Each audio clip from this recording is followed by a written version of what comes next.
آیا پوهیږئ چې داسې یو حیوان شته چې یوازې په یو غږ سره نور حیوانات ویرولی شي؟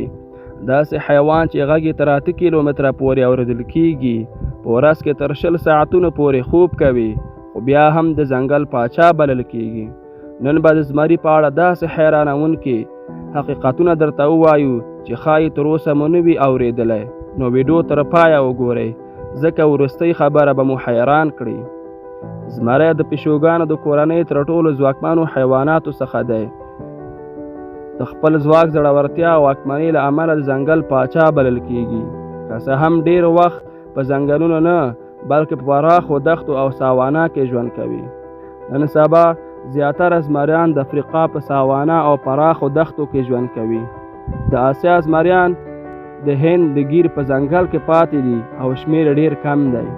یو بالغ نارینه زمری تر 250 کیلوګرامه وزن لري او اوږدوالی تر 3 متره پورې رسیږي. ښځینه زمریان نارینه‌و لږې کوچني وي او په ښکاره کې تر هغوی ډېرې چټکې وي. د زمري غږ دومره ځواکمن وي چې تر 8 کیلومتره لرې هم اورېدل کېږي. زمری خپل غږ د خپل سیمې د اعلان او نورو زمریانو د خبردارۍ لپاره کاروي.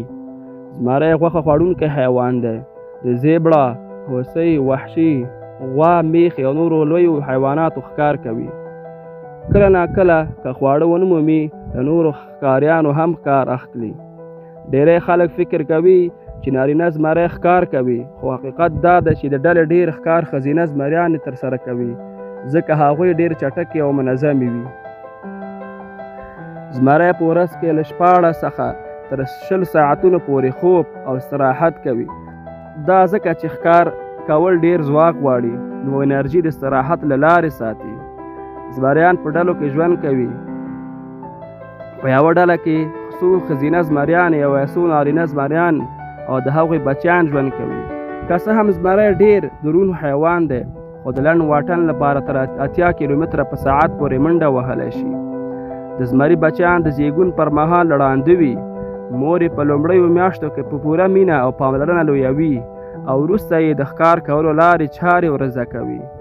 بالغ زمری طبیعي دښمن ډېر نه لري، خو انسانان، ناروغۍ او د استوګنځایونو له منځه تلل د زمریانو لپاره تر ټولو لوی ګواښونه دي. د نارینه زمري ویښتان هغه لا غټ او ځواکمن ښکاره کوي. د زمري شپې لید ډېر قوي دی او په تیاره کې تر انسان څو چنده ښه ویني. زمری د خپل قلمرو ساتلو لپاره له نورو زمریانو سره سختې جګړې کوي. زمریان یو بل د غږونو او بوی له لارې پیژني. نو ملګرو، دا و د زمري په اړه حیرانوونکي معلومات. ستاسو په نظر د زمري کوم حقیقت تر ټولو حیرانوونکی و؟ خپل نظر په کمنټ کې ولیکئ.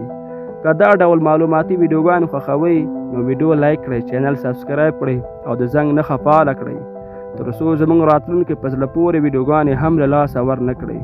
د لیدو مو مننه. تر بلې ویډیو پورې مو په لوی خدای سپارم.